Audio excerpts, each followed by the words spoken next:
Hello, everybody. It is June 22nd, 2024, 7:01 p.m. EST. You are watching the DOVECOTE episode 36 with Armanda. Say hello. Hi, how are you doing? Hi, Good. everyone. You made you made Grand Mothership, and you recently put out Augury. Tell folks about yourself.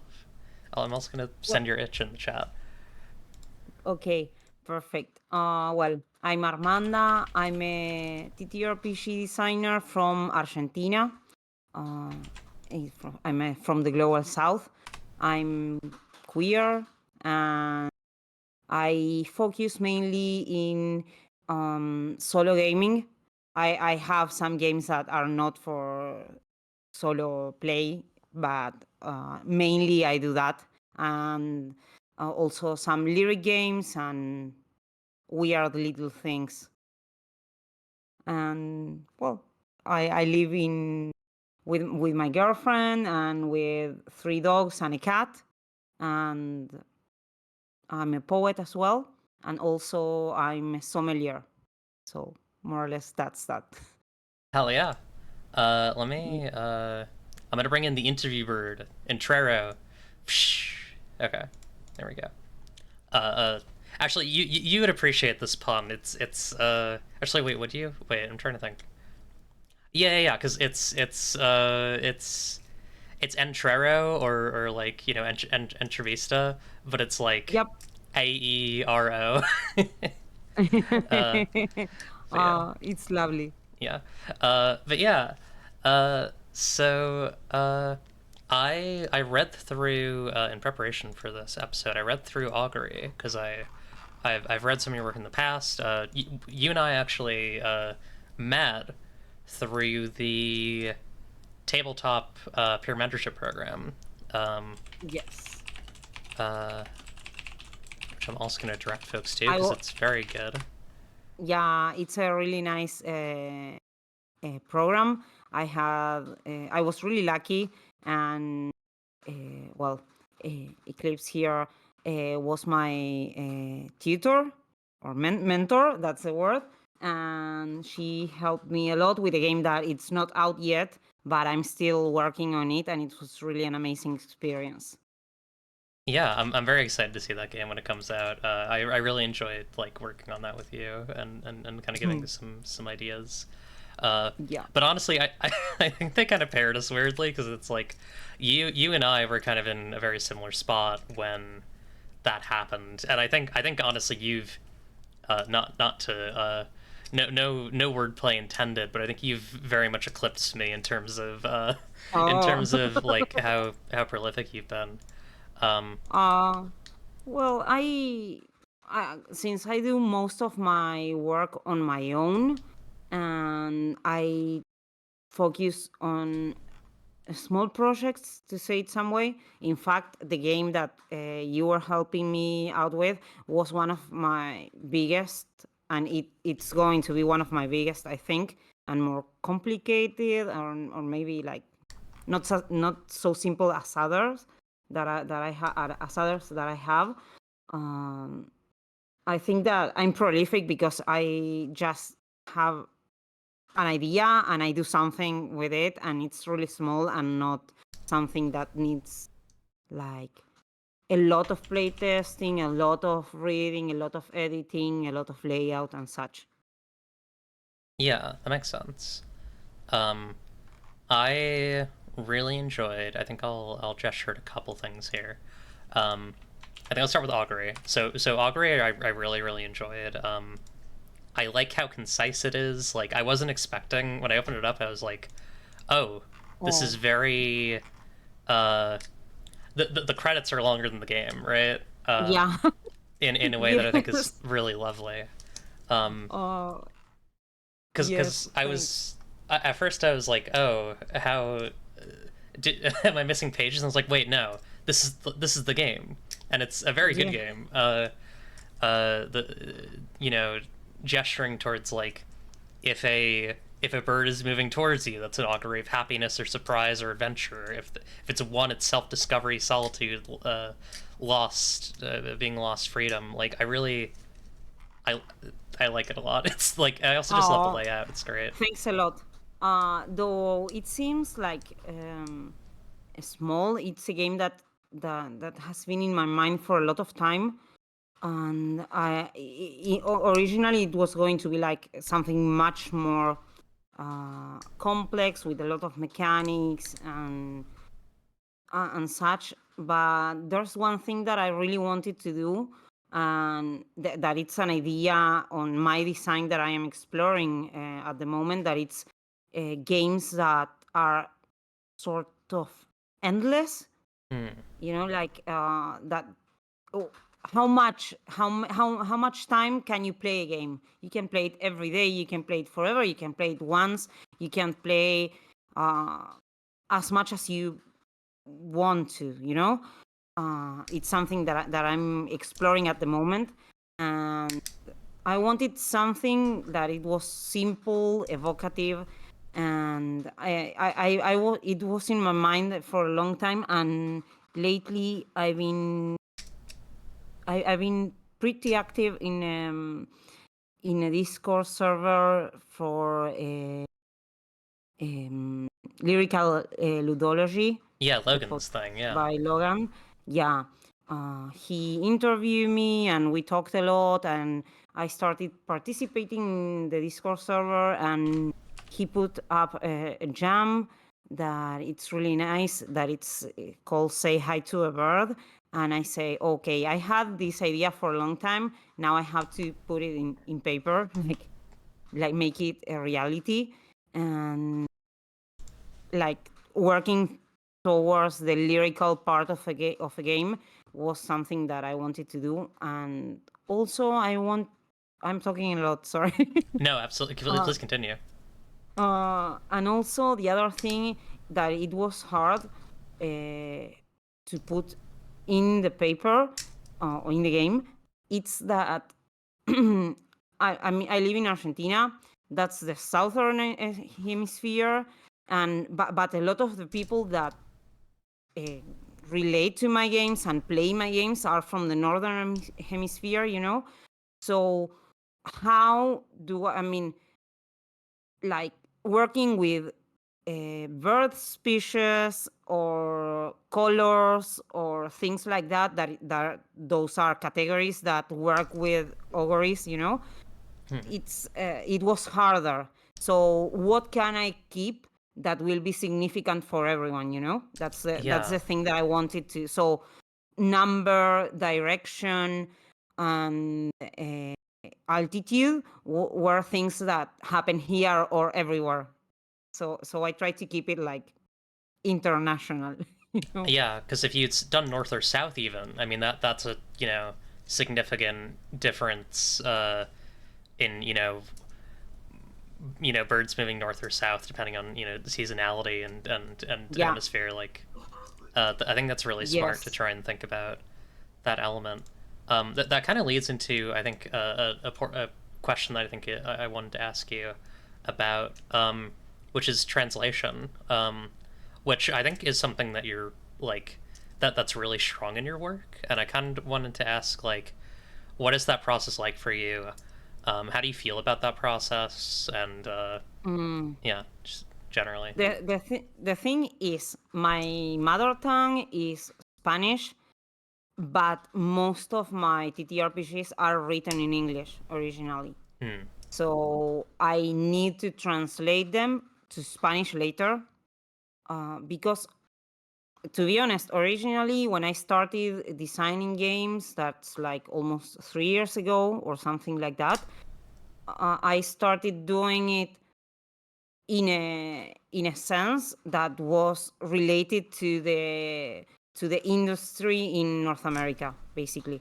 Like I started working with people that were from the States and such, so I started doing it in English. But later it's like, well, why I need to translate this to Spanish? And it's weird to translate something that you've written to your original language. Yeah, Right. that's a weird relationship. But also, I translate poetry normally, so that's part of my regular life. So, but translating the games, it's something really, um, really weird in the sense that it's like detached from myself already because it was written in English, even if it was written by me. I'm not sure if this makes sense, No, but it makes a lot of sense. that's how I feel with it, about it. Yeah, that's really interesting. Th- yeah, what's interesting about like because I've had a couple of folks who have who write games for both their mother language and English, and it's interesting how much it varies. Like, I know Nomi and Michelle, who I talked to, who made oh gosh, what's the name of that game? Uh, I'm forgetting. Sorry, I didn't catch the name. Nomi and Michelle. Uh, I don't think I know. Wild Ties. They write their games first in Portuguese and then translate them to English. Oh, Um, okay. because they're from And Brazil. they are from Brazil. Yeah. Okay.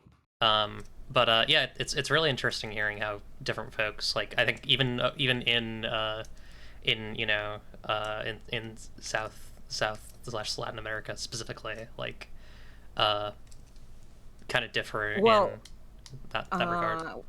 we have a RPG Latam Discord server, Mm, and we speak in English there, even right. if, because since most of the movement of for TTRPG in Latin America, it's mostly people from Brazil, so they speak Portuguese and we speak Spanish, and I mean we can understand a bit each other, but Yeah. so we speak in English because it's the language that everyone understands. It's weird, Yeah. but it happens. Yeah. I know Uh, also like I mean obviously an important factor in this is like uh the conversion rates are fucked. The like economics of it all is very fucked. oh Um yes, yeah. yes, yes. It's complicated. Um, Brazil, I think that they have a more stable economy, but Argentina, it's a disaster. We have Yeah. a new government that has been in power for since December. Uh, our rates have really gone weird, and I mean a dollar, it's like 1,400 pesos. Mm, So it's like a lot. I mean, like a basic salary down here, it's like $150, something like that. It's it's weird. It's I don't want to talk a lot about politics, yeah, it's but understandable.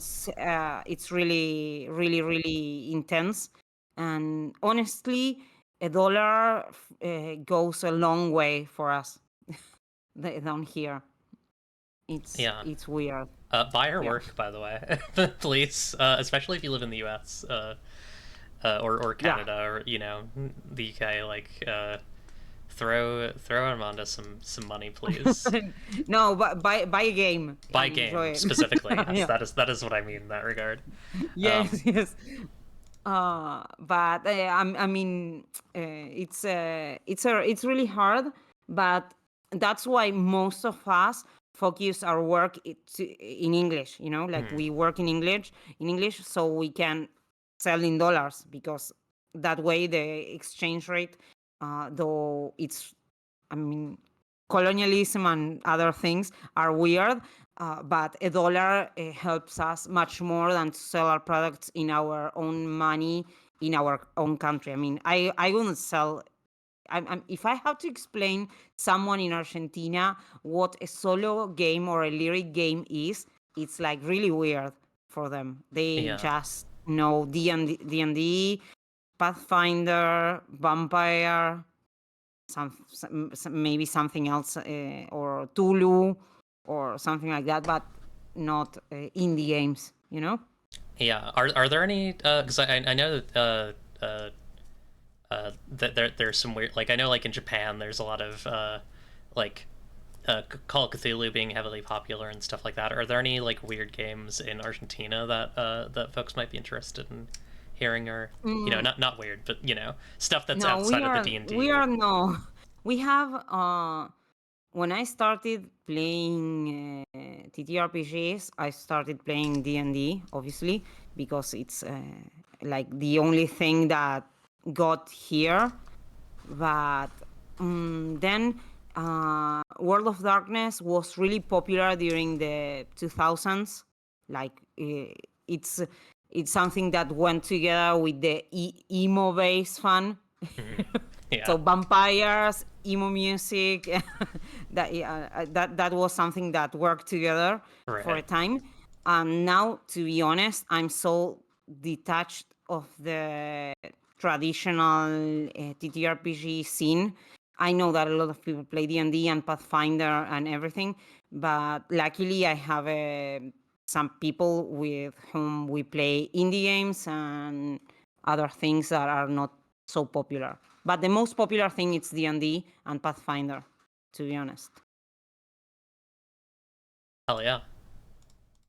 Yeah. Well, uh, I would love to hear. I guess kind of going back a bit, not really going back a bit, but you worked with Ippolita on Yes. From Midgard to Eternity. I'd love to hear. I mean, I assume you're currently working through getting We are that working on it. out. How's that going? What's yeah. Well, it's the first time that I work like designing with someone else. Hmm. And well, she's my partner also. Okay, So hell yeah. we are okay. It was harder at the beginning because it was hard to like, well, no, I have this idea and I have this idea. How do we put everything together? But that was something that we passed through really fast and smoothly, luckily. Now we are writing some of the worlds and all the prompts and everything. But I think that we wanted to, though we are not going to be in the States for Gen Con, we wanted to people be able to buy there, but we are not going to make it to that because Plus One X is the they are going to handle the printing and the distribution in the States, Right. but we didn't get in time for the printer and anything. I assume that for August, at the end of August or September, we are going to have something more something done, like the game probably finish for September, likely, hopefully. But we have all the art already. Vapor Druid, she's an Argentinian artist. She has done all the drawings for the inside, and well, the cover was already done, and so that's that. I have to do the layout once we are done with all the writing. But we're going to. I assume that for September we are going to have it. It's a really nice game. Uh, we had like the same idea more or less at the same time, and we talk about it, and it was like I was thinking of doing a game about you are a Viking that wants to die, but it's so cool that nothing can kill them. So well, okay, what we are going to do about it? And well, there's From Midgard to Eternity.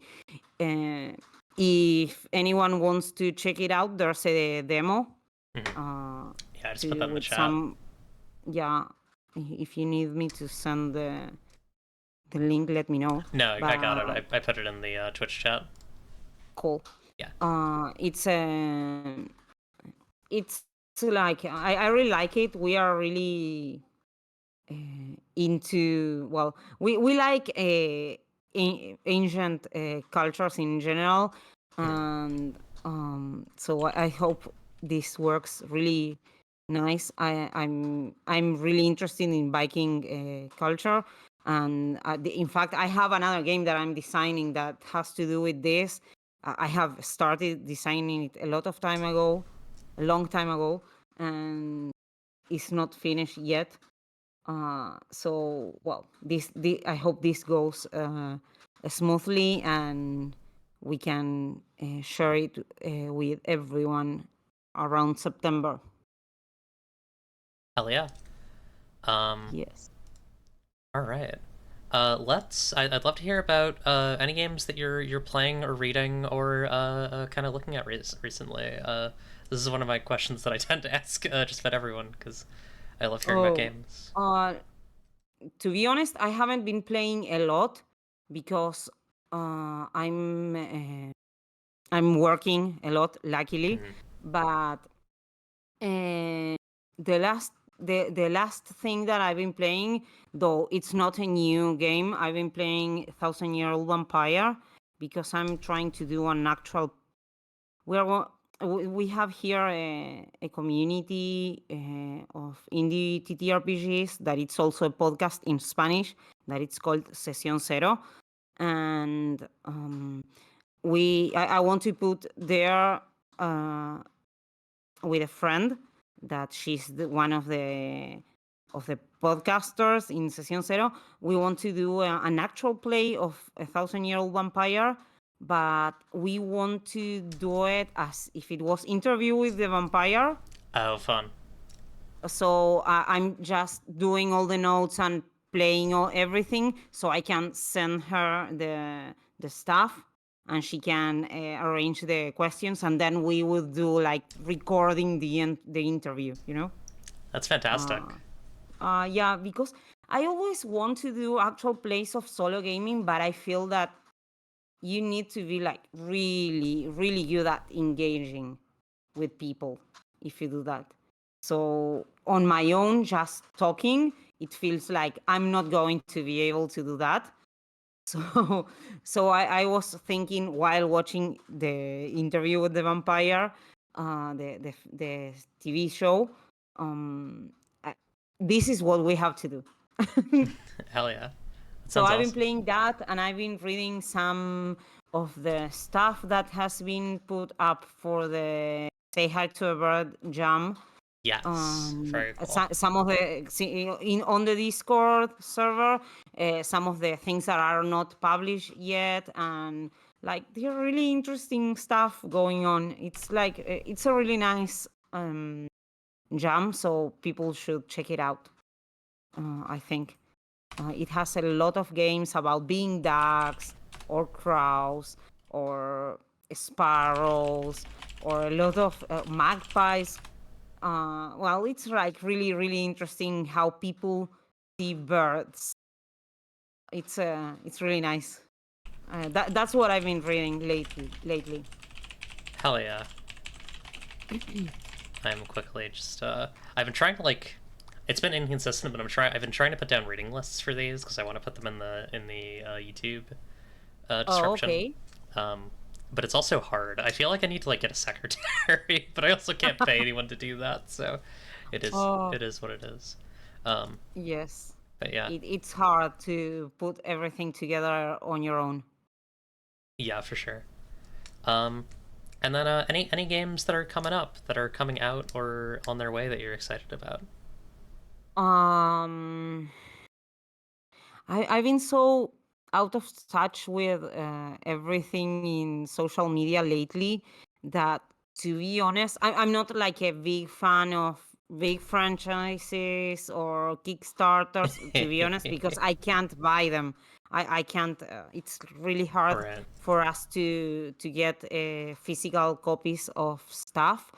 But I'm waiting for a small scene that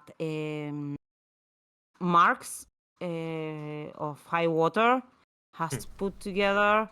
But it's a garden scene or something like that. I'm not sure how they are going to call it, but it's to raise money for a nature school in the UK, and it's like really interesting. And there are a lot of people that has been participating in it. It's really, really interesting. And then I was really excited that it has come out already, but for Song and Sagas Oh yeah. by Fari RPG. And then I'm not like really in touch with with everything that's going on. I'm working a lot with stuff that's happening in Spanish. So at the moment, because I'm working with some people in Spain and some little games that are coming out in Spanish, that I'm like at this particular time of my TTRPG career, I'm more into the Spanish verse. So I'm like really with that in mind at the moment. Yeah. But to be honest, I have no idea what's people doing and designing. Also because like Twitter, it's kind of dead, and it's getting really hard to Oh promote gosh. and to check out everything there. I'm trying to find alternatives, but it's not been something that I've been good at.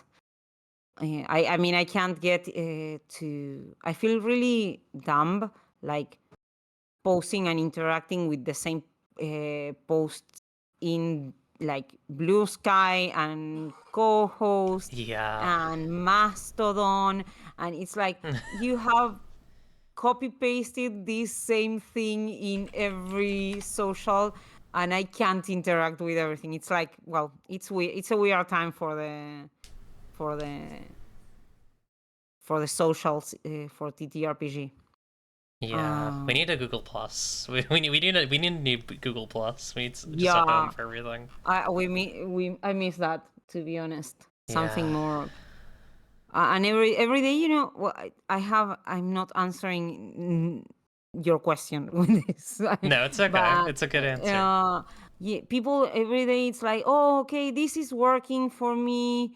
So and everyone moves to Blue Sky, and oh, this is working for me, and everyone moves to co-host. And now the thing is Facebook groups, and I mean I haven't used my Facebook for 3 years already, so it's like I don't want to I wouldn't go touch back to Facebook Facebook. with a 10-foot uh, pole. It's not happening. I mean, I get like 30 notifications per hour in Facebook, and it's like now everyone is tagging like everyone followers and things like that in comments, and it's crazy for me. I'd cut off one of my So fingers before I used Facebook again.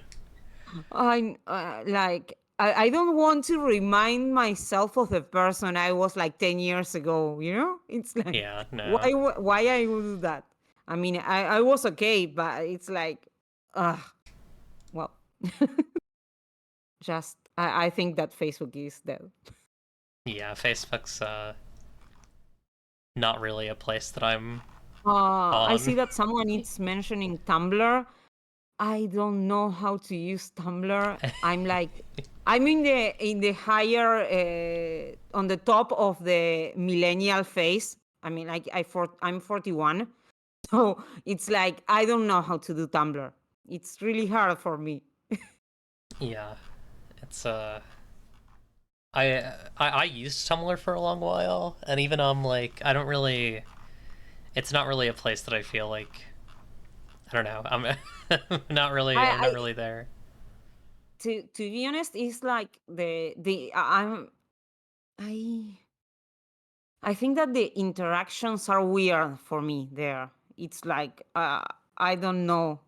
It's weird, but well, maybe I'll do it. I think that, well, if it works and if I can get in touch with people that have similar ideas and ideas around the design of TTRPGs or the playing of TTRPGs, maybe I could try that.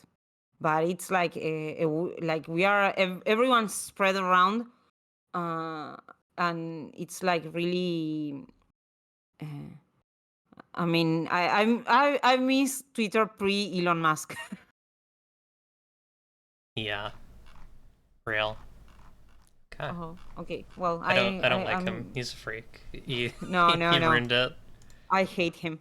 But it's like, well, this is what we have. And when you start building a base and making friends and contacts and working and talking and everything, and now it's like if you are not verified or blue checked or whatever, it's like you can't do anything there. But well, we'll see what the future brings. Yeah. Hopefully some amount of like I don't know. I don't like companies having monopolies on certain industries, but also like I like it when all my friends are in one place. Yeah, life is it's easier. I'm like, to me it's really hard to I'm like a really introverted person, and I know that it might not feels like I am, but it's really hard for me to keep up with friendship and relations and everything. So I like when everything is at one place. I mean, when everything's in one place, for it's easier for me to not be lazy with my relationships. So Yeah, I like that. But well, agreed. it's a hard time. Yeah, I find it a lot easier when I can just kind of scroll down and be like, oh, there's that person. How are they, what are they up to? So I'm gonna go send them a message. Yeah, Uh, rather than like, oh, I should probably check Tumblr because this person's over there, and then it's too much. it's a lot. It's a lot. um, you wanna talk about the news? Oh yeah, sure, Hell yeah, sure. let's go on to our next segment. Bringing in Cordis, the news bird. Um, where is Cordis coming from? Cordis is coming from a like beautiful countryside train ride with one of those like really nice like booths. I've never been on one of Oh, those with like the like cushiony seats and the yeah. I think that's oh, where cool. Cordis is coming from. Ah, ah. There we go. And yeah, let's let's start talking about all this. So we have two stories this week. I was not able to get three because I don't know. You might have noticed that I was a little busy on the. People may have noticed one that I was of a little busy on one Saturday, of the Sunday. news is that you've been streaming 24 hours. That's one of Yes. the news. Uh, So the other news story is go back to the 24-hour VOD and watch that. That'll be your extra news. All right. But yeah. First of all, we have a something that Jeff Stormer was, I believe, the first person to identify. Someone else might have, but I didn't see it. And I I saw think. Jeff was talking about it like on his private a couple weeks before. Mm-hmm. And I saw that there was a post or a news or something related to it in Rascal News Yes, as I well. believe they kind of followed up on it after this. Let me actually, I can probably find that Rascal Annie's. Yes, it's well. Here we go. Yeah, this one. uh, duh, duh, duh, duh, duh. I like how we are keeping the suspense on what the news is. We are Yeah, we should not probably talk saying about what what is this. happening. We should probably talk about what this is. So, basically, the 2025, the next year's judge nominees for the Ennies are all white people. Um, uh, which is wild. Yes. Yeah, it's sometimes I forget that I mean it's it's not like it's weird, but since I'm really detached from all these kind of things because I can't participate. I can't be part of these kind of awards or anything. But the Ennies are, as Chef put it, one of the most prestigious awards in TTRPGs. Hmm. And I think that, even the big, though I have a lot of problems with how they are doing it and how they are inclusive and everything. I mean, if you are the representation of an industry and you take the chance to promote also indie games are because I know people that have won the award or anything that are cool people that are interesting that their designs are indie and everything. You should be an example on how to set things on 2025. Yeah, for sure. uh, no, I get like a lot of opinions about it. No, I it's absolutely like agree. it's like really hard. Everyone is and also because then we can vote for whom of those nominees uh, who of those nominees are going to be for real the judges. But 11 people and every single person is white on this time when There's so much diversity in the industry right now. yeah. And you have a lot of people that are doing amazing jobs and really cool designs and everything. And it's weird in the sense also in a political way. In the States, you're almost having again Donald Trump as a president. Yeah, Almost. potentially. I'm hopefully not, but the options are not. Well, it's weird.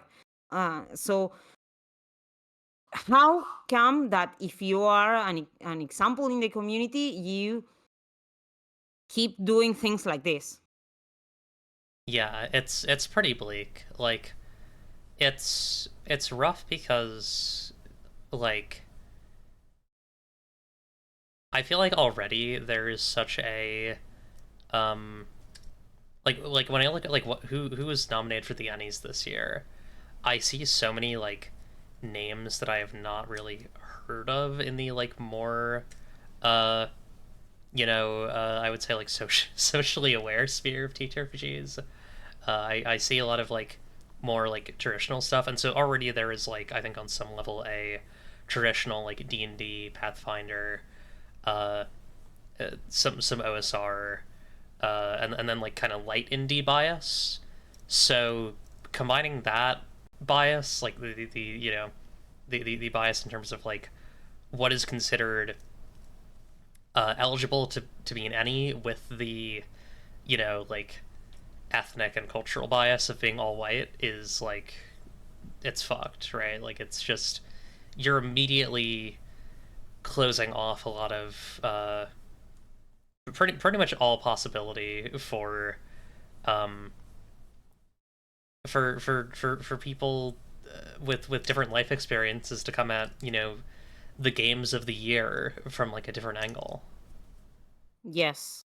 It's like it's so weird.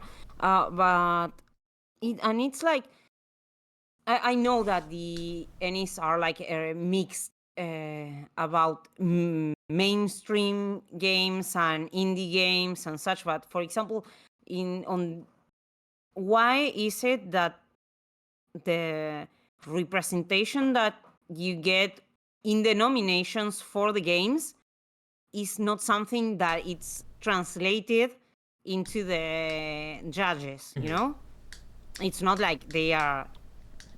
I mean, the industry works in a way, and the games that reach these kind of awards are a certain type of games also.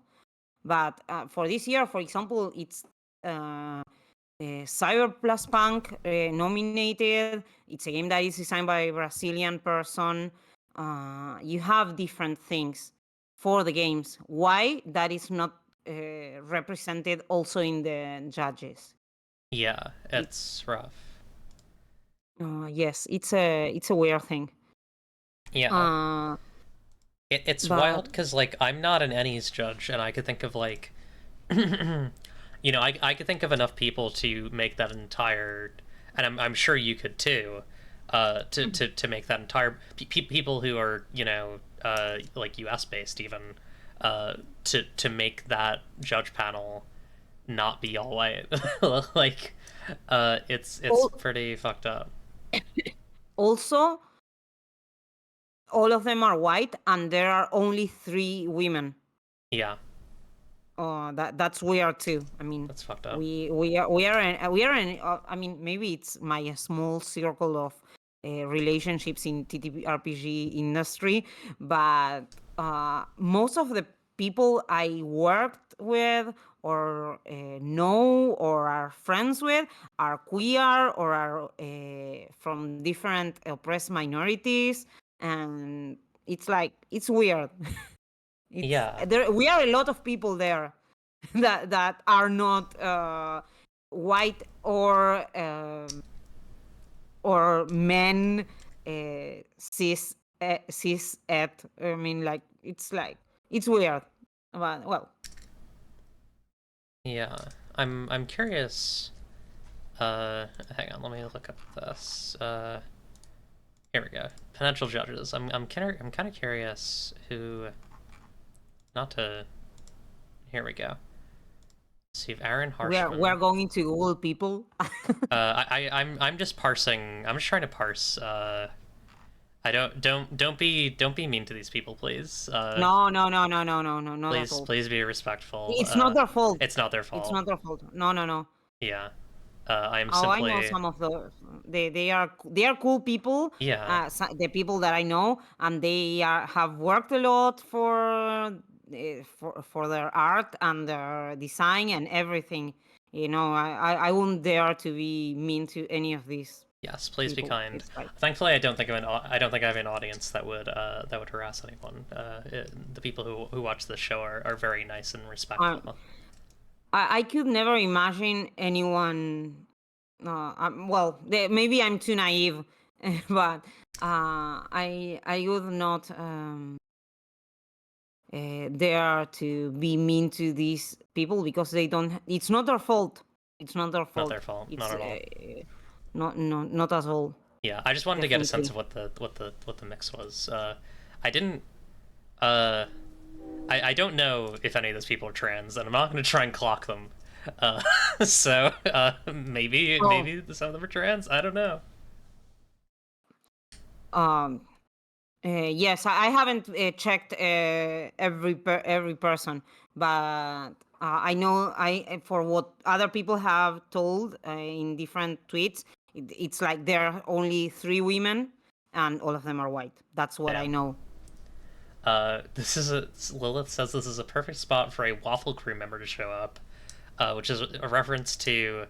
I don't know if you saw any of the Waffles maple syrup stuff that was going on, the like Zionist actual play No. person. Okay, well, What? I want to know this. oh god. More or less. Well, you can tell me later. So you No, don't, no, we don't bore people. I can talk about it on air, because I've already talked about it on air. So during the PAX U that I actually went to, there was a big kerfuffle about a Pathfinder actual play group called Waffles Maple Syrup. I think that's what they're called, and if that's not, then who cares? Yeah, they've kind of haunted the narrative of this show for the last couple weeks because they keep showing up again. But they were basically like taken off of a couple panels and like threw a whole big online fit about it. and they keep just like showing up in weird places.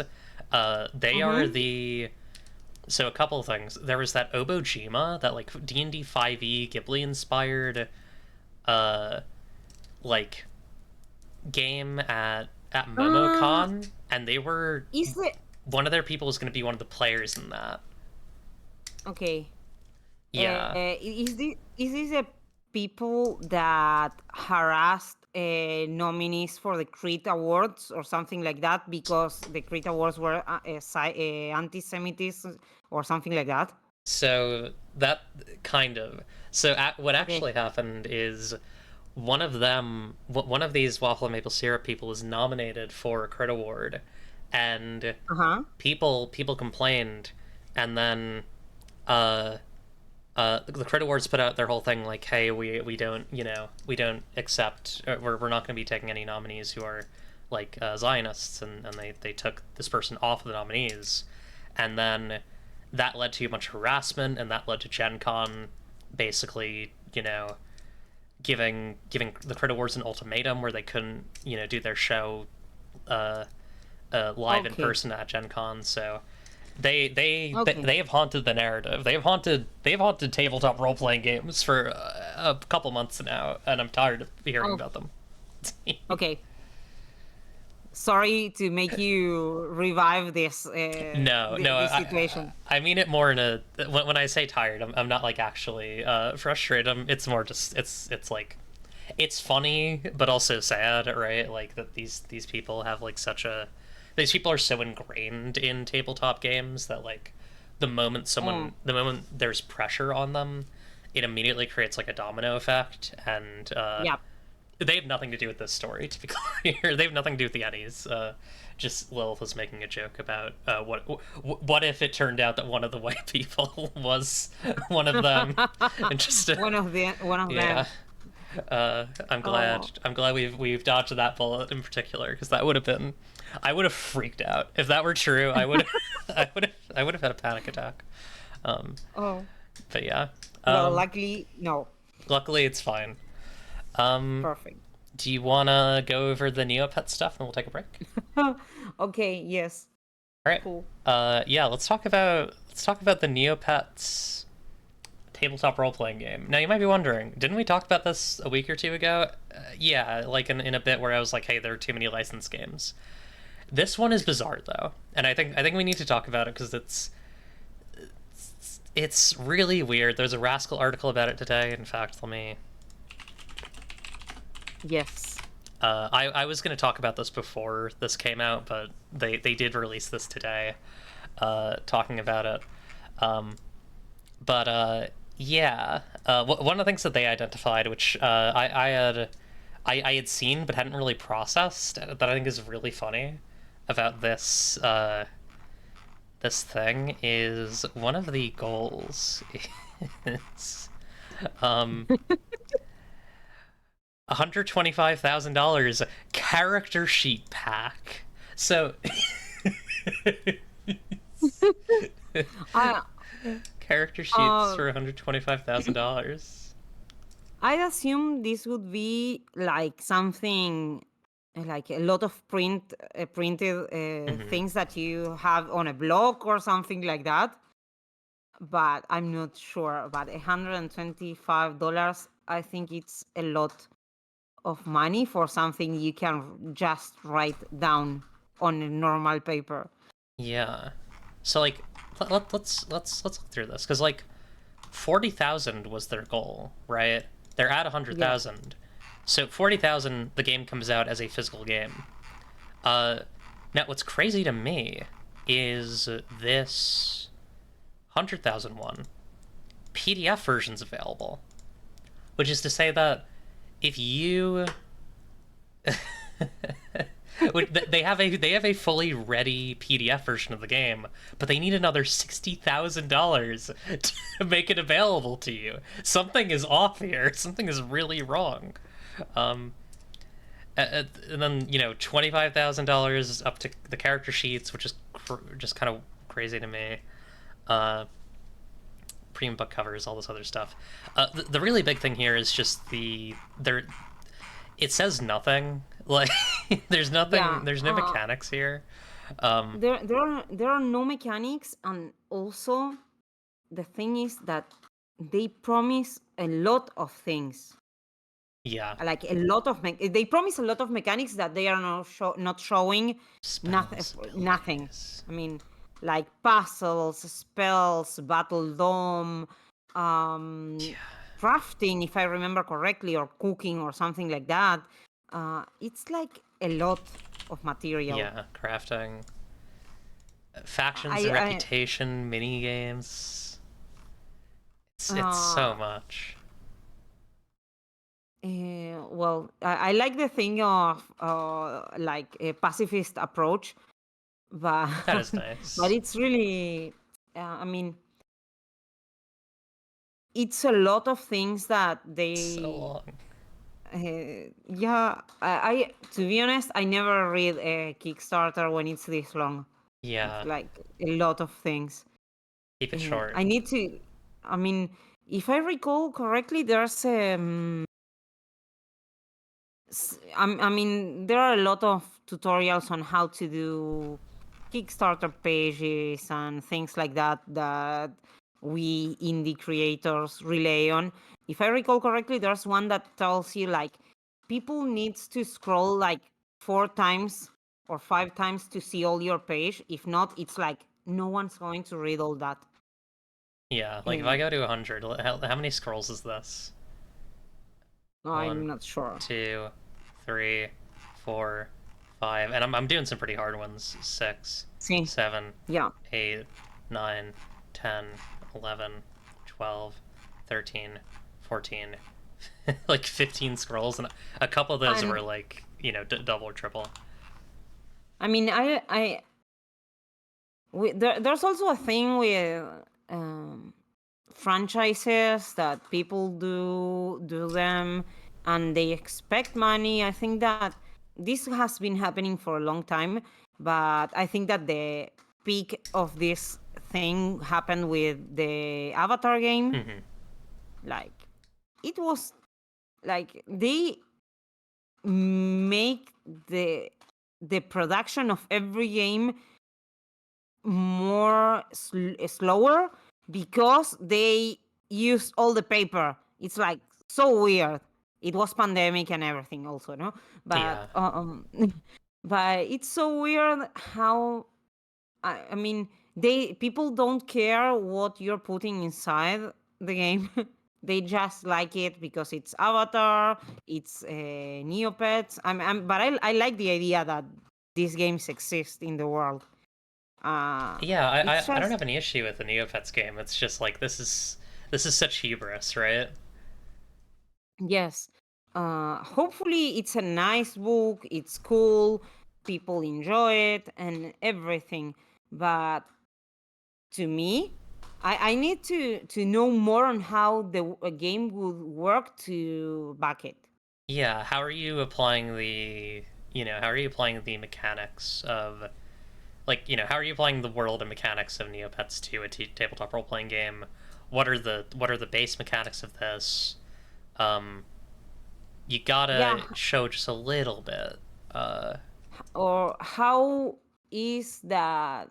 How are you going to craft? How is going to work the battle dome, for Yeah, example? That it's something that it was really popular. How are you going to do that kind of PvP thing? If it's just going to, I mean, probably it's going to be a dice roll or anything, but how? It's yeah. well, How? yeah, I like to know that stuff before uh putting money and say I'm not sure how much you have to put of how much you have to pay to get stuff here. Yeah, It's looks like 15 15 dollars for is like the a. PDF.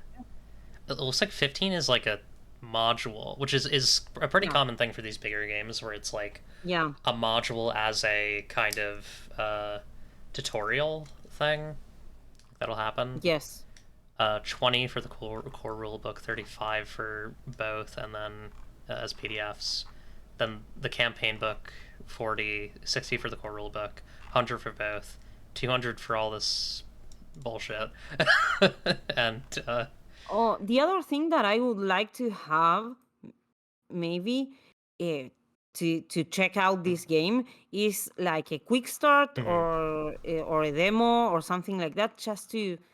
Uh, if I read this, my thought it's like it's going to be something on the side of the D&D thing, you know, yeah, like just that it's not bad. It's I'm not critiquing the rules or anything. I just don't enjoy that. yeah, But that does tend to be my assumption, is that like if one of these things doesn't say anything about what its mechanics are, I can guess that it is probably going to be something like D&D 5e. because I'm also there's this idea that TTRPGs are D&D Mm-hmm. style. So if you don't say anything, it's like you're assuming that this is a kind of game that you are making. Like for because it's you omit to share anything. It's like you assume that everyone will understand that it's this kind of game. I'm not Yeah. sure if I'm making myself clear, No, it but absolutely makes sense. Yeah. but hopefully, well, they are going to make it because they have already. Doesn't even catch just your money. It's a lot of money. Skimming this article really quick by Lynn. Yeah.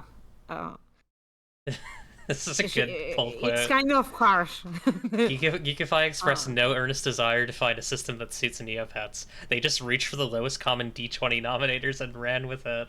Damn, Lynn. Yeah, it's harsh. Yeah.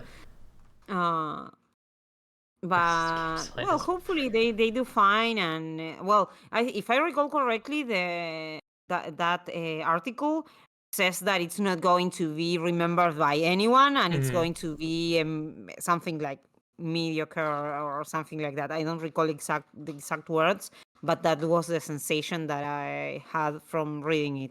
Like they are just going to make one more game, and just that. I'm not Yeah. sure what else have these guys made. Let's see. Geekify. Geekify. Power of Nostalgia. Let me see. Let me see if I can figure out Geekify. Teacher for G's. It looks like they've just done the Neopets one. Yeah. It says where is it? I saw that they had put up like 5 different things on Kickstarter, but I'm not Oh sure yeah, I could look if at that. maybe they were not.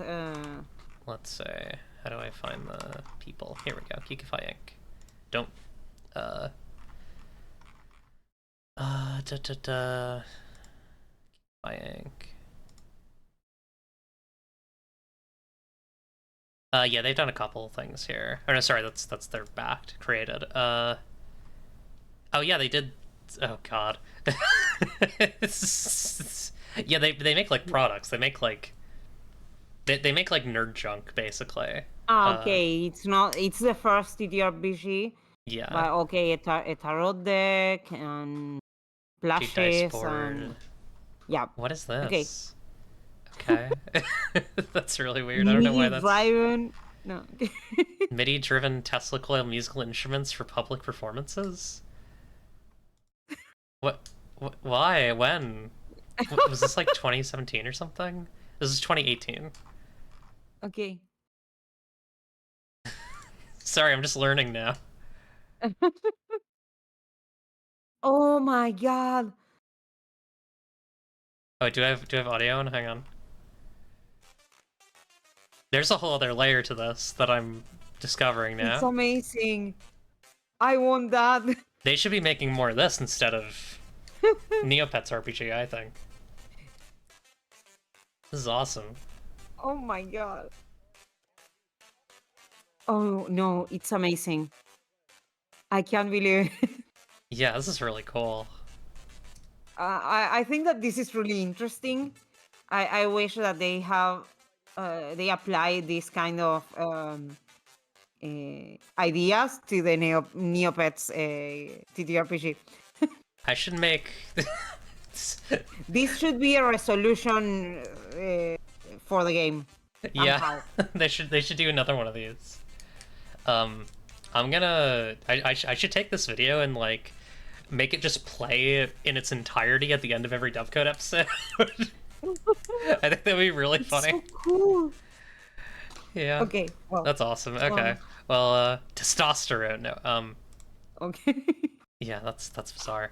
I guess they were a different entity at some point, and they did this. I don't know if I fully understand why that came from this company, but I'm not cool. sure how Kickstarter works, but maybe they had another name and they changed it when they started doing some sort of product that had some kind of different vibe, and but maybe you can't erase the projects that you've already done. Yeah. Oh, here we go. There. Profile name changed to Geekify Inc. From John Taylor. Okay, interesting. So this guy, hang on, let me look. Now I'm just doing. I used to do journalism, and now I'm just doing shit like that. Do they have like an About Us?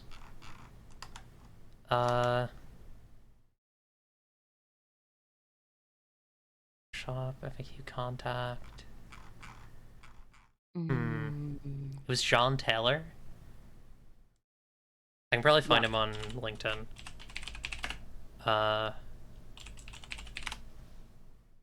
here we go.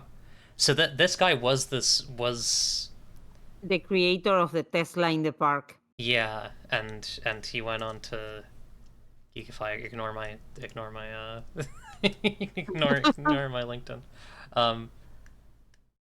That's crazy. Okay, I'm learning a lot. Anyways, that's not important. Okay, but it was interesting. Yeah. I'm not sure if it's important or not, but fascinating. It's so cool. I should make a version of that video where it just has text over it that says from the creators of the Neopets RPG. Anyways. Oh god. It was so cool. That was cool. Yeah, that was the coolest thing I've seen all day. It's wild that it like actually makes sound, like pitched sound. I never thought that was possible. So suddenly I have more hope for the Neopets game. Yeah, get him involved. Get him to bring his electricity powers over there, and maybe he can whip him into shape. All right. Well, like I think that the game will be playable, and the people that like that kind of games will enjoy it. But we don't know what kind of game it is. Oh my gosh, you're on LinkedIn? Can you go harass my former employer for 4 to 5 months for no reason?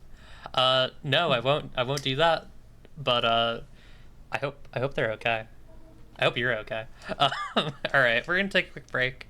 How do you feel about 5 minutes? Yep, perfect. All right, be right back. See you all at 09.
Hello, everybody.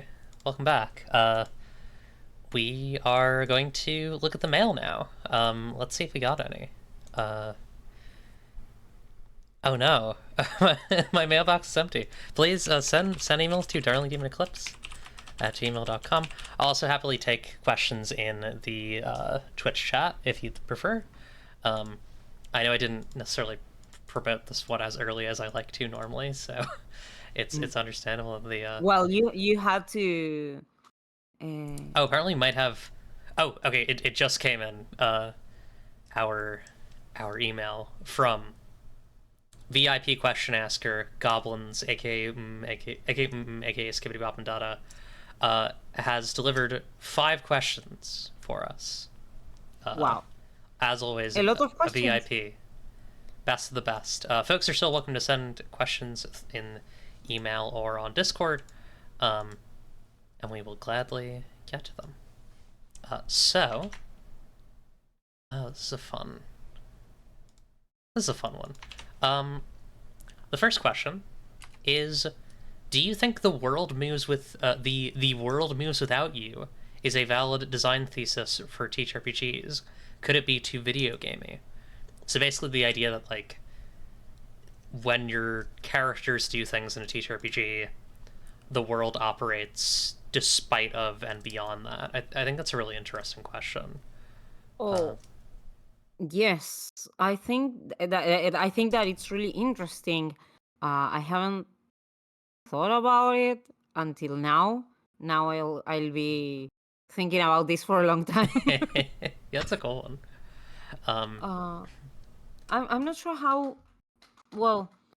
Um, like how to apply this to TTRPG. I don't think that it's too video gamey. I mean, um, there are a lot of ways in which video games and TTRPGs share some stuff, and well, that it's obvious, and also some that are not there, that are not similar. But I wonder how to. I think that it's a valid design thesis. I'm not sure how to apply it.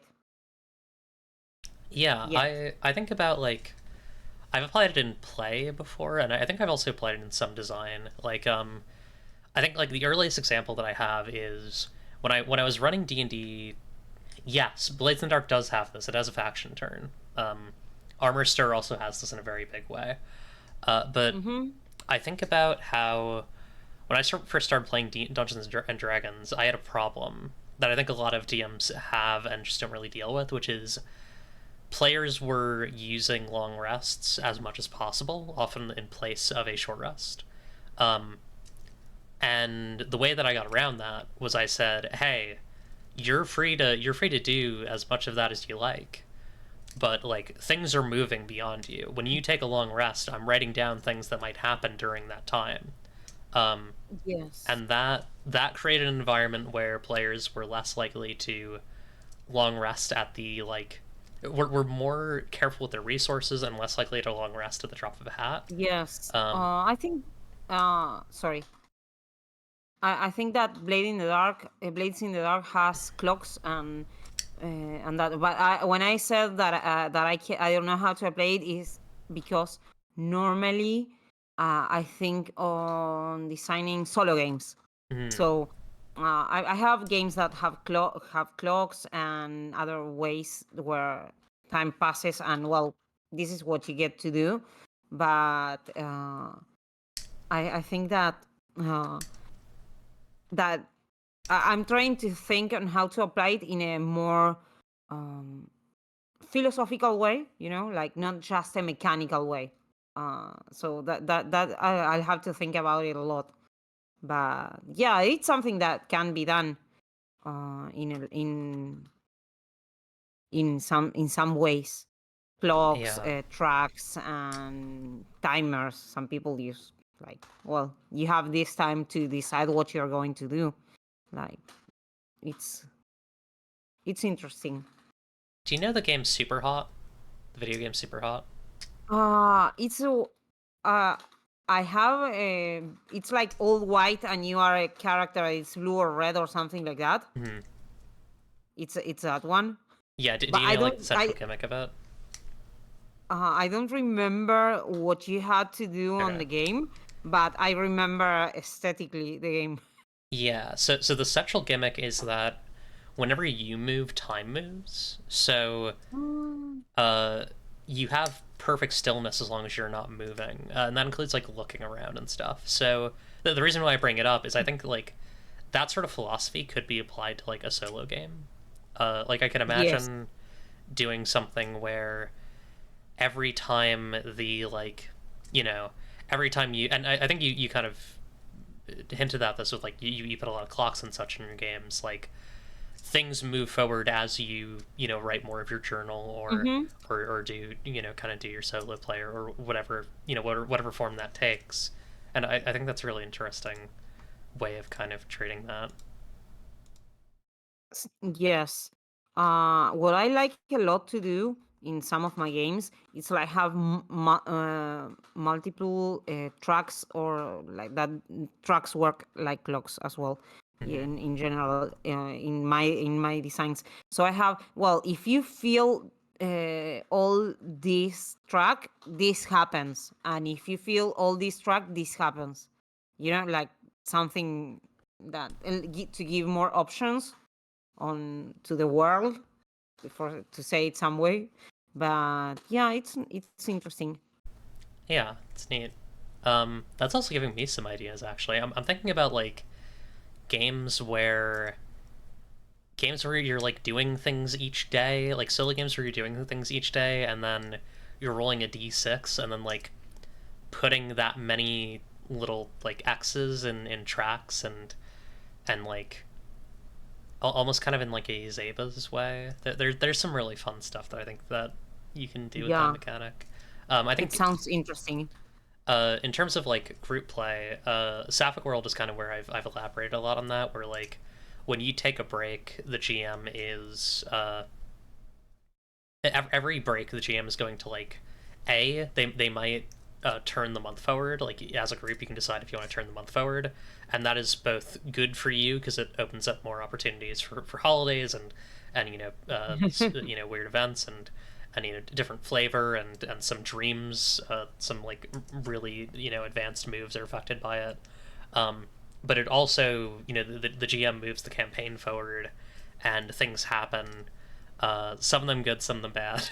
Um, but yeah, that is a that is an interesting thought, and it's something I'll probably be thinking about. Like the way the world moves, kind of astride the players, I think is really cool. Yeah, Um, it's really interesting. yeah, I'm going to think a lot about this and how to apply it to in sometimes I have like this thing that mechanics, I mean, they are necessary to gameplay sometimes, and a lot of people need them to play, me included. So, but sometimes I like to work in a more philosophical or more um, like it's not so clear that it's a mechanic, like how yeah, to do that. That's a thing that uh, uh, that I think a lot about.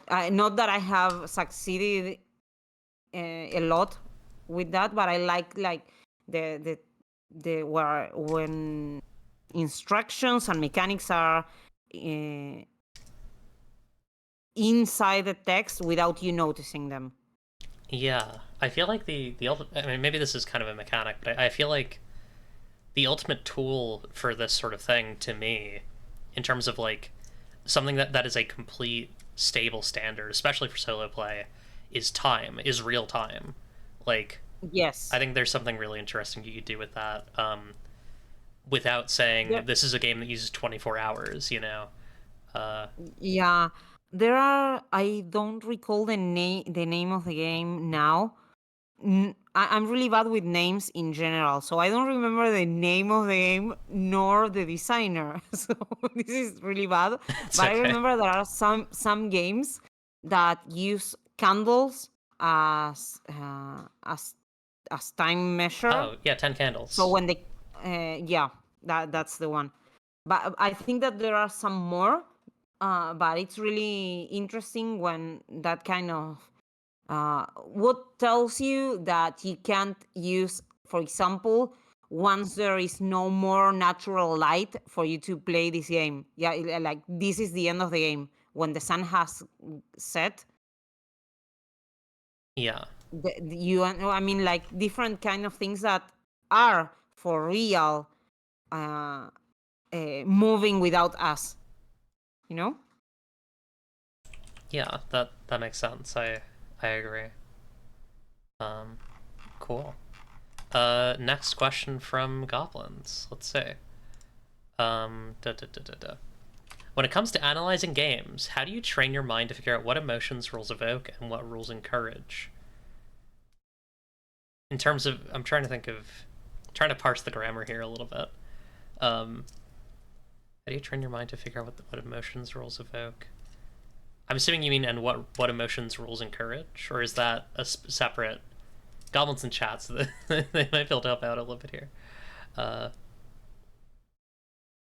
mean, in terms of the first half of this, at least, what emotions do rules evoke? Turner. Okay, gotcha. Trying to wrap my brain around this one.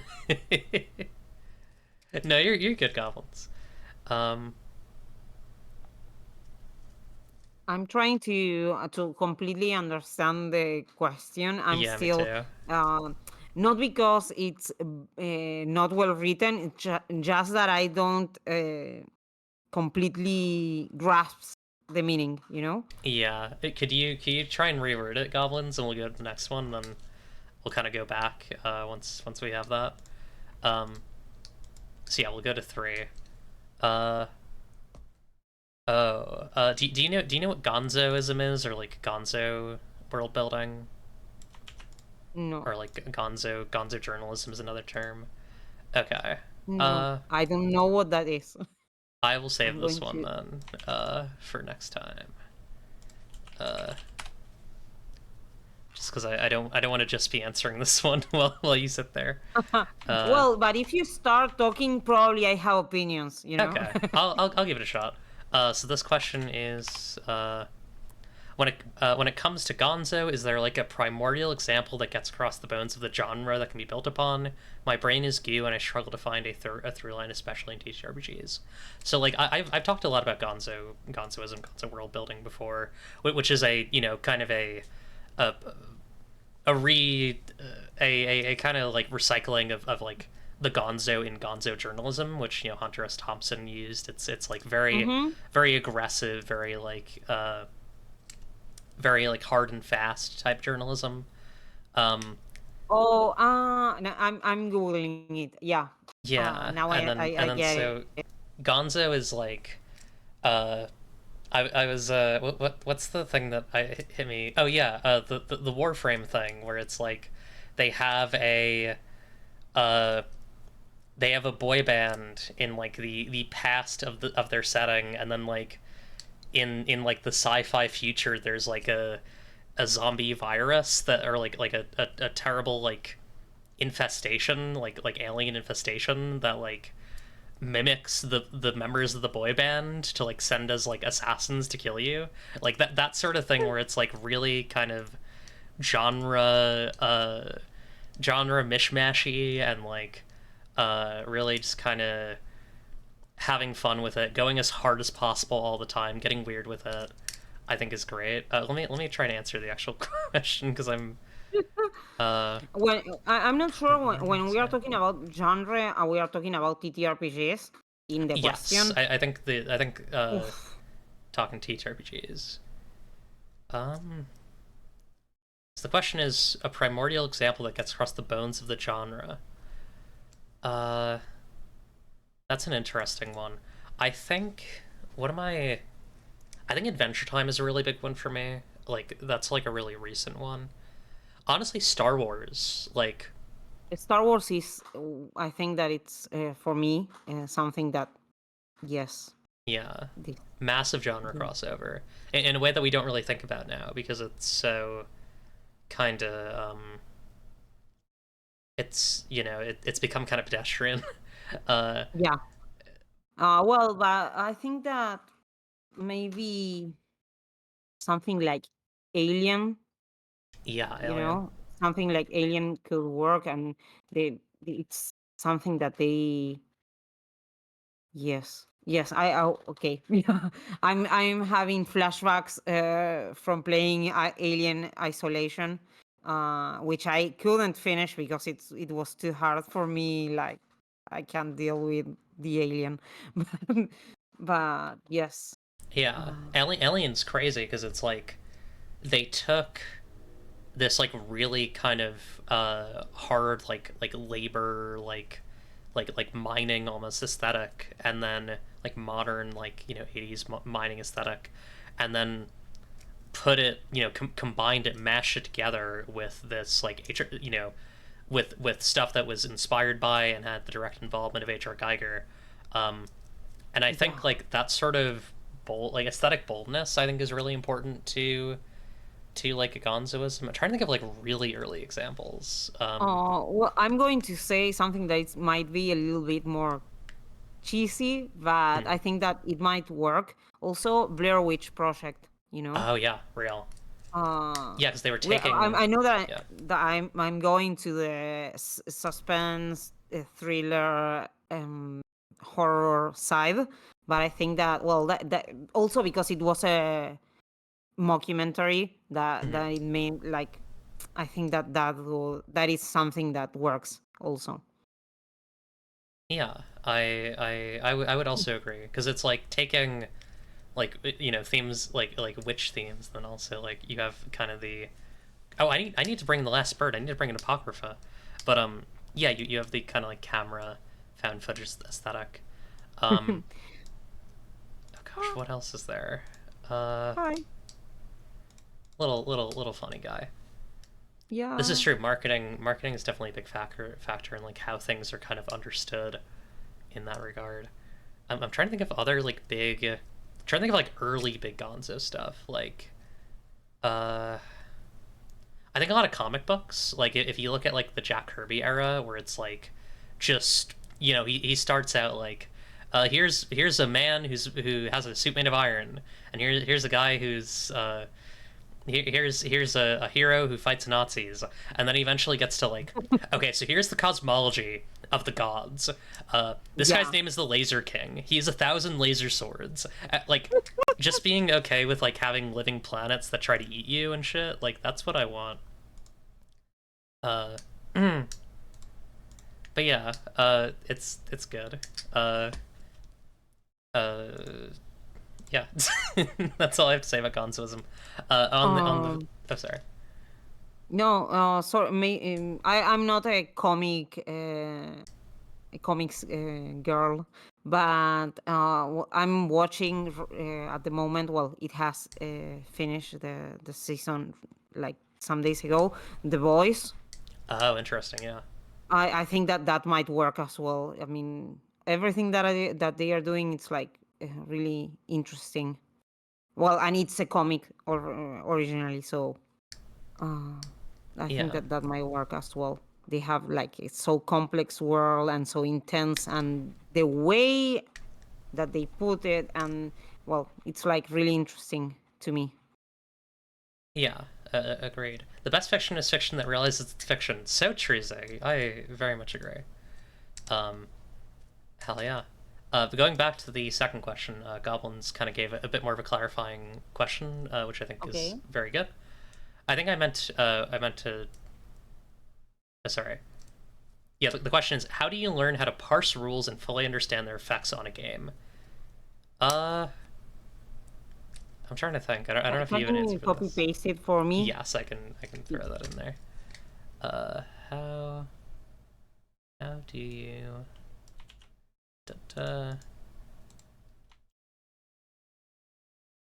Okay, there we go. Yeah. Hmm. Oh. It's very much like an editing Mm. context, like self-editing and editing others.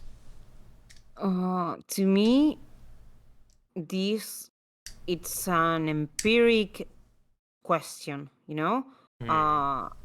mainly because I do small games and uh, solo games and things like that. For me, testing is the thing that makes you understand all of this. And I think that this works for any game, but um, there are some things like balance or things like that in maybe the kind of games that I do are not necessary because there are no structures that need to be balanced, like in other kind of games that are bigger and have uh, different things.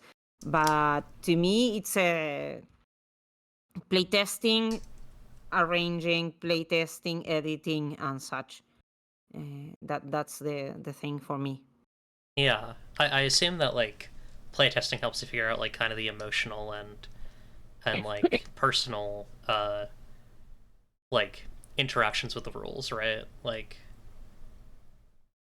I imagine that, like you kind of come to understand like how the rules of the solo games that you're making affect the games Yeah, themselves, right? yeah, and also when you are designing, in particular, a solo game, this is something that happens in most of the indie scene with any game. But when you're doing solo games, you want people to have an emotional effect from the gameplay. You know what you want to do. What sensation or feeling or what's the theme of your game normally, I'd say, at least on the kind of games that I design. Normally, I work a lot with what's to be human and what's to how existential crisis work, and a lot of things that go to that. And I work a lot with death, so Mm-hmm. that's something that it's there. I already know that will happen.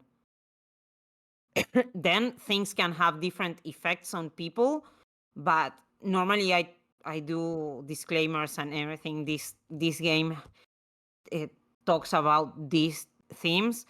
Beware if you are sensible to these kind of topics. Yeah, But then it's playtesting for the other part of the rules. yeah. What I find, I guess, for myself is that I would agree with about playtesting. I think that's very true. I think part of that is like what rules do people ignore? I think that's also a crucial thing. Is like what rules am I Mhm. ignoring in playtest? What rules are other people ignoring? A lot of editing is as much adding things that clarify as it is removing things that fog. Um, Mhm. and so yeah, I think just like a lot of it is playing the damn game with other people, and then you'll understand how it works and how it doesn't work, Yeah. or Then with then yourself there in are solo. sorry. Then there are some times that I just, for example, I think of this game because to me was one of the games that I designed that is the most. It's the game that I like the most of the Mm-hmm. ones that I wrote. That it's the Ferryman, and it's like the game doesn't. It's a game in which you are a dead person that go with Sharon on the ferry, and you get to answer questions with 2 coins. And all the game, it's like you don't. On the page it says what the game is about and everything, but when you read the game, you just get into the situation. And but that's the way the game is designed. When it's designed for you to go in blind. It might be hard for some people, but it's like the way the game is designed. It's for that. I'm not sure if I'm making myself clear. No, that makes but sense. but well, it depends on what you want to generate. It's something like that. Yeah. Uh, yeah. Goblins was also asking, so you'd say Gonzo is the blending of genre in a way that is novel and elaborates on the premise without leaning into absurdity without irony? Yeah, I mean, for me, it's about, like, sincerity. It's about sincerity and maximalism, really. Uh, just being loud. I think of, like, Promare also as being, like, pretty Gonzo. Um, anyways, how do you know... Okay, next question.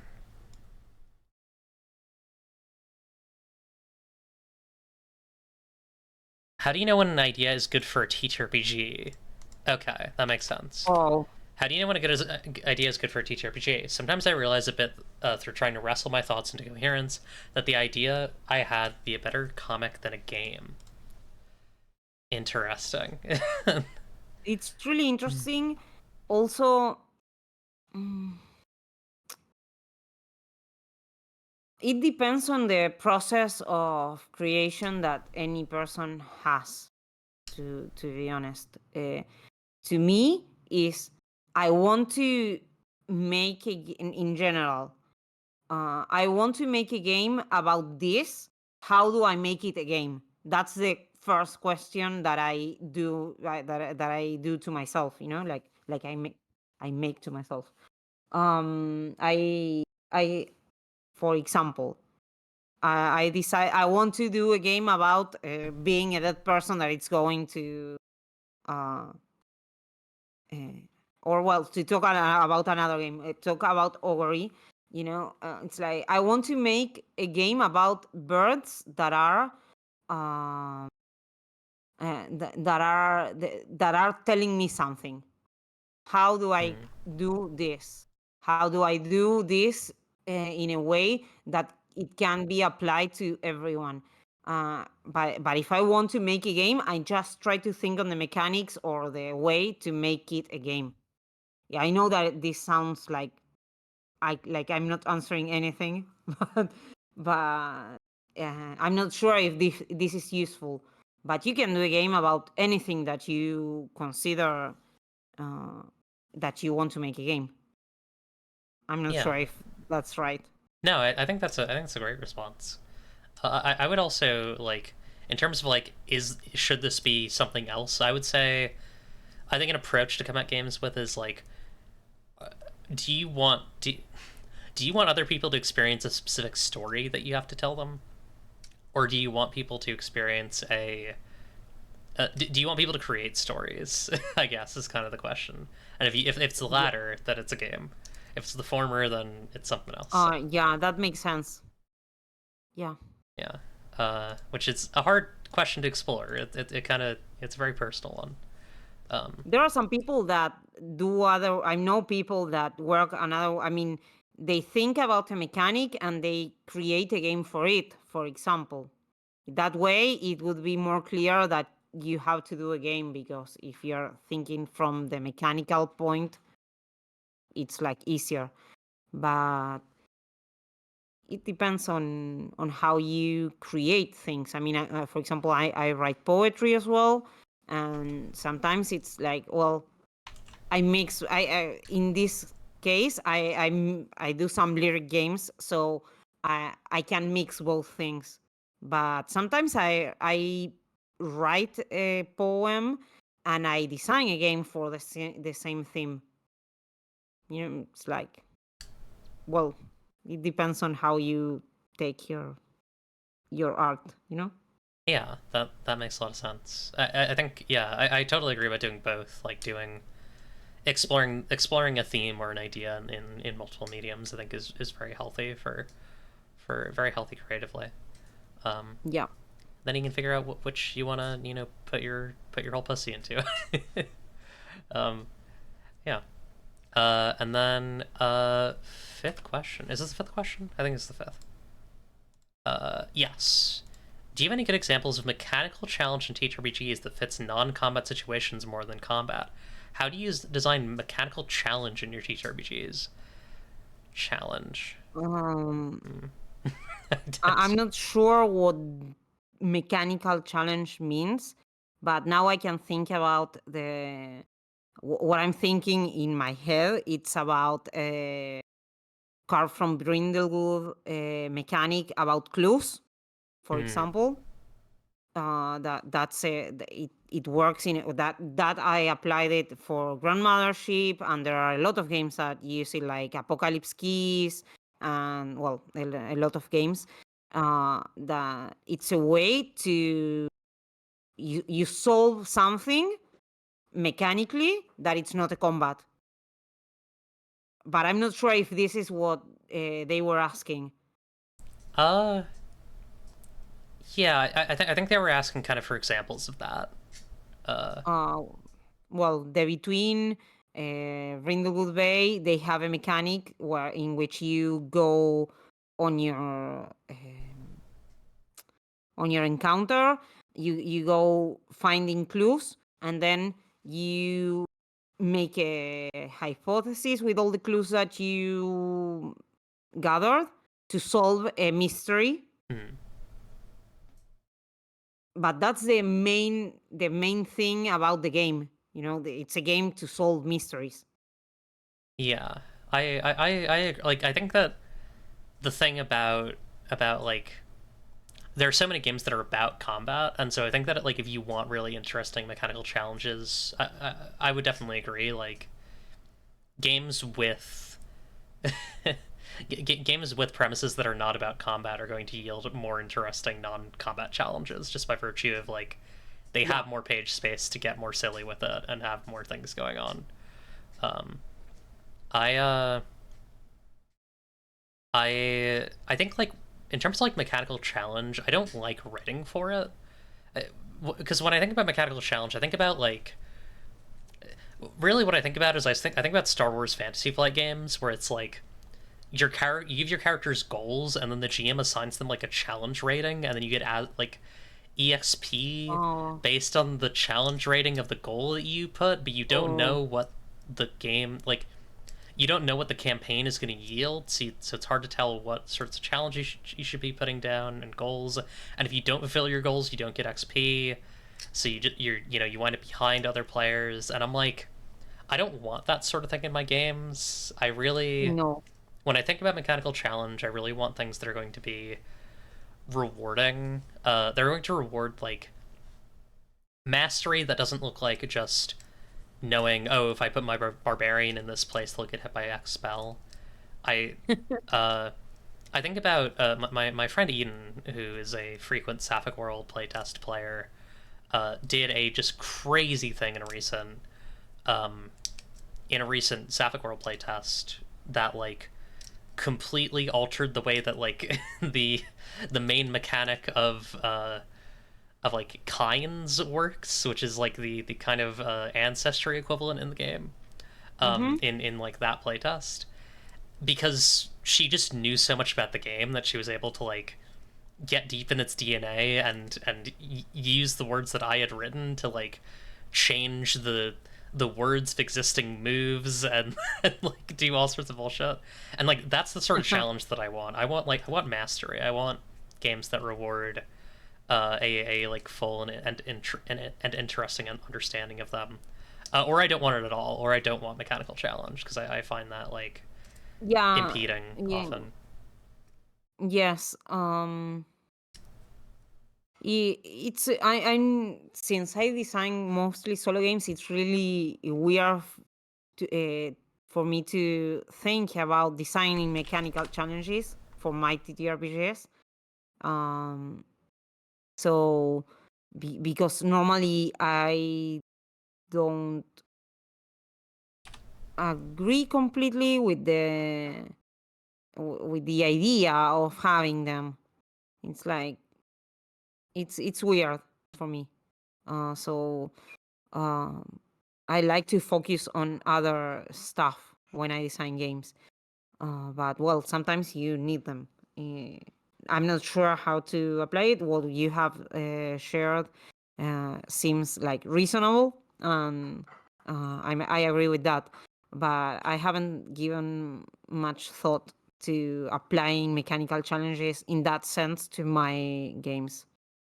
Yeah, that absolutely makes sense. I also agree. It's not an area that I really it's not an area that I'm really interested in or like think is really compelling mechanically or philosophically. Um, someone should prove me wrong. I don't know. uh, I mean, actually, I will say like my friend Lilith's game Euphoria 2180, which is a like tactical tactical pervert post-apocalypse game is I think very good in this regard because it does the thing that I've tried to do in my work where it's like you have a lot of tools and understanding them really well and using them in an interesting way creates like really like powerful and like interesting combinations that like interact with mechanics in cool ways. Yeah, um but like the problem arises when you then make that like a standard for the game. And I think the standard for tabletop role playing games should be the challenge should be as out of the way as possible, and it should just be we're vibing, we're telling a story together. The story is what matters, and these are yeah, tools that we're using to tell that story. yes, I agree with that totally. Yeah. Because then you get like situations in just thinking, like for example, you are supposedly and like a really expert and really good at, I don't know, firing guns Mm-hmm. or saying something, and then you roll a die and you get like a really low number or whatever you have to do to fail, and it's like, but I'm really expert on this, like uh, that thing doesn't make sense to me, you know? Like if you can do this, if you're trained to do this, you should be able to do it. Like it's weird because that's the story that you have to tell. I mean, it's weird somehow for me. Yeah, I would very much agree. Uh, it just gets very topsy turvy. Yep. And the priorities just kind of shift in a way that I don't really think is useful for making a good table or a good game. Uh, Probably my hottest TRPG take actually. Like I've gotten in arguments about this before with GMs who were like, "No, you have to set your goals difficulty," and I was like, "Can we not use this advancement system? Can we just do like Milestone or something? I just want to play a game with my friends. I don't want all this." Um, but yeah. We got 13 minutes left. I think that's a good time to wrap up. So yeah, anything else you want to direct folks towards that we haven't already before we wrap up? Um, no. Just in general, check out the designs uh, of people from the global south. There are a lot of things happening in mine and everyone else's. I mean, people from Brazil, people from Argentina, people from Mexico, people from the Southeast Asia. I mean, this as saying this as also read that, you know, like you Mhm. can keep reading the people that you have been reading and everything, but just open to the experience of checking out other cultures designs too. And no, well, Yeah, you've shared my HIO already, I think, yeah, and that, and well, my Twitter or X, that it's fucking X. things like Yeah, that. Twitter. I refuse Yeah, to call it X. yeah, it's impossible. Yeah, X, what's X? It's X. like, yeah. But no, that's that. I don't have much Alright, more to direct people to.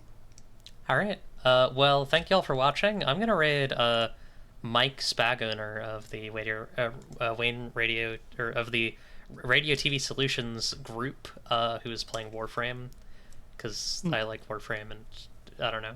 I'm probably gonna go Yeah, watch that. So I can't raid. nice. No, I'm not allowed. I'm not even allowed to raid. Okay, I'm raiding someone else then. Oh gosh, I'm raiding Moonshot Network. They're playing Heavy Rain, which is gonna be crazy.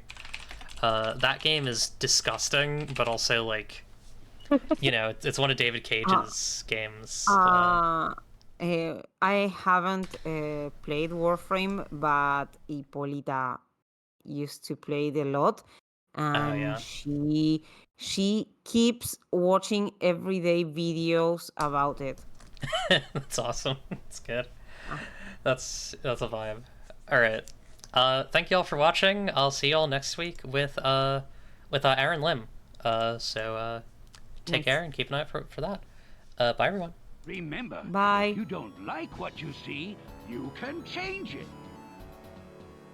It's up to you, really. Goodbye, good luck, and have fun!